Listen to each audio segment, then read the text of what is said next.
welcome along to Shine today. Well, it is the middle of Holy Week and I do hope the final countdown to Easter is going well. Of course, hot cross buns, chocolates to look forward to this weekend, maybe an Easter egg hunt, and of course celebrating the reason for the season, our hope in the risen Christ.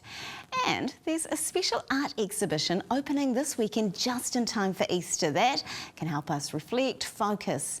It's called Heavenly Beings, the icons of the Christian Orthodox world. Now, joining me in the studio to tell us more about this is the Senior Curator of the Auckland Art Gallery, Dr. Sophie Matthiesson. Sophie, welcome. It's wonderful to be here, Di. Oh, thank you. Well, let's start with the basics. Let's talk about icons, shall we? How are they different from conventional paintings? They're not conventional paintings at all. Yeah. They're images of holy subjects, Christ, the Virgin Mary, saints, who, when you're looking at them, if you're devout, you're not looking at a painting, you're actually talking to and praying to that person. The fact that these are hundreds of years old and they're panels of wood with gilding on them, it sort of falls away. The fact is that it's supposed to melt away. You are praying to and communicating with those figures through your eyes, and if you have it in your hands, through your kisses, and it's about a veneration. So we might see these objects as works of art, but the devout see them as the presence of holy beings. Wow, I'm so looking forward to seeing it. So it's a way of prayer, reflection, devotion. That's what I'm hearing from you.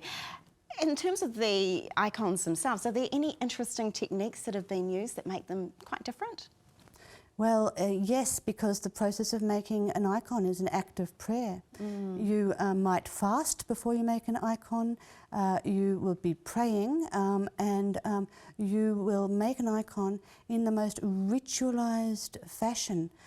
It matters what sort of wood you use, it matters how you prepare the wood, how you prepare it for a layer of gesso, which is like sort of wet plaster, lay a piece of fabric over it. Every step is important, and it's centuries and centuries old. Wow. So you don't just reach for your tube of paint. A proper icon is made from mineral and organic materials ground and mixed with egg yolk. Wow. It's called egg tempera. Yeah. And lovingly placed on the panel in a special order. You start with the dark and you move to the light, and every stage is an act of meditation. And so traditionally icons were made by priests or people with holy training, and it's not about you, it's about the subject you're painting. Right. So the idea of the icon is very different to an ordinary painting. Wow. Now, I know that there are 120 pieces in this exhibition. How old are they, and what cultures are represented?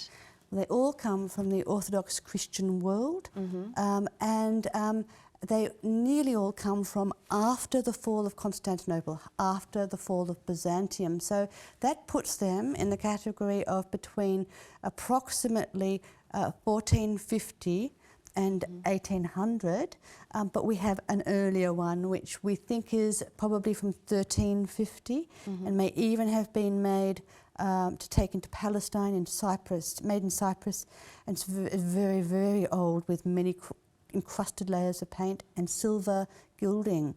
So, so we have most of them are from probably the 15th century onwards, and they are, as you say, from a very wide range of Orthodox countries. Perhaps the northernmost would be from the top end of Russia, and the southernmost would be down in Ethiopia, across to Syria and Lebanon, around the Mediterranean basin, as they call. And so we're talking about a vast geographical area and many, many centuries. Now, who's represented? Who will we be seeing? Is it going to be the characters of the gospel? Are we looking at pictures of Christ, or are we looking at saints? Who will we be looking at? We're looking at all of it. All of it, and there is an order.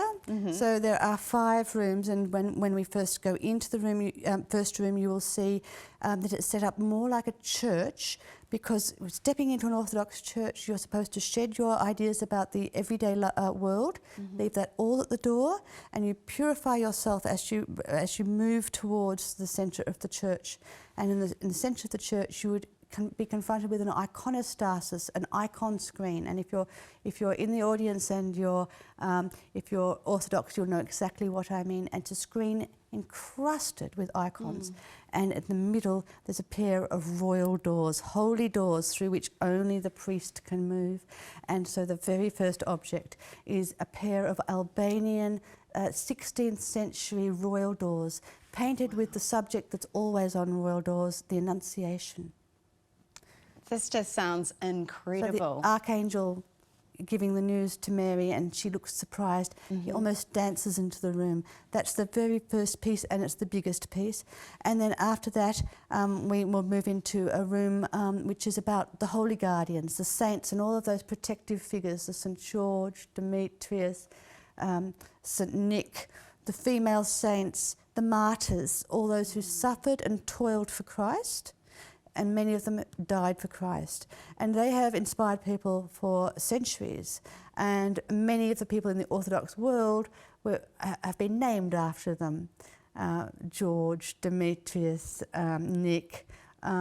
You look at those names, there's a saint that they're named after. And today, I took an Uber to this studio, and I was telling the Ethiopian driver about some of the Ethiopian icons. I said, well, we've got an image of St. Tekle Hamiot.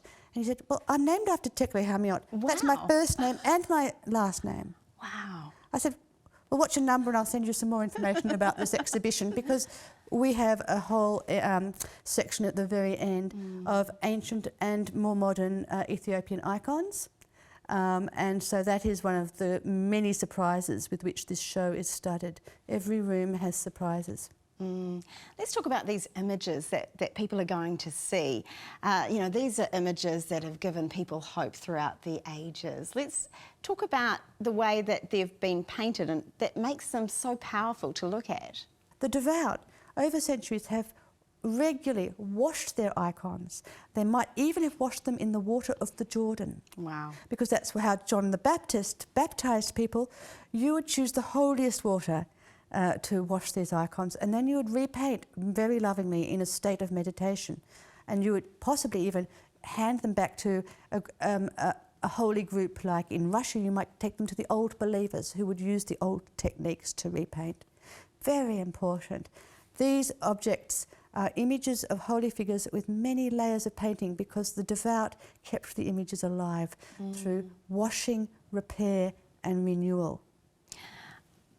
It seems to me that these icons are, you know, you've used the word intimate quite a bit, which makes it to me something that is going to be accessible to a lot of people. And I'm guessing that's what you guys are hoping for. Yes, look, we will have barriers in front of these objects now because they're precious and they're on loan, but you will be invited to hug them with your eyes. And that's what the process of venerating an icon is. You absorb them into your heart and mind, and you forget about the rest of the world.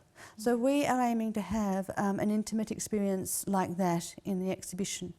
Each room has a different theme. There might be a room full of Mother of God, or there might be a room full of images of Christ, or the feast icons, or a room about pilgrimage. But each room is its own colour, it's small, it's intimate, and it's absolutely festooned with icons. You'll be surrounded, it will be like walking into the treasury of a church, into a jewel box. And each object has its own history, identity, and story. And so I think if I were a visitor, I would take it slowly, and I would go and have a cup of tea after half an hour and come back. Right. And just dip in and dip out, because it's fairly, I think it'll be fairly intense. But it's also, throughout the exhibition, we'll understand there's a culture of peace and hope from this tradition that we need more than ever. I think so, right? So yes, and I think you do not have to be religious to understand that.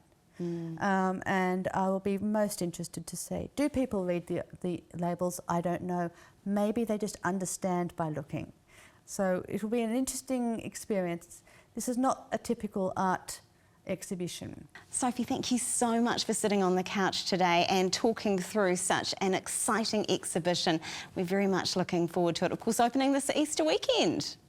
Yes, and thank you, Di, and I look forward to seeing you and your viewers at the exhibition as soon as possible. Thanks again. Well, the special exhibition of Heavenly Beings, Icons of the Christian Orthodox World opens on Good Friday, April the 15th at the Auckland Art Gallery. And it's on till mid-September. But do get in for the school holidays. Children and members get free entry. And we're also giving away tickets on our radio station, so listen in for the chance to win. And check out their non-member prices on the website at aucklandartgallery.com. Such a beautiful way to enter into the spirit of Easter weekend.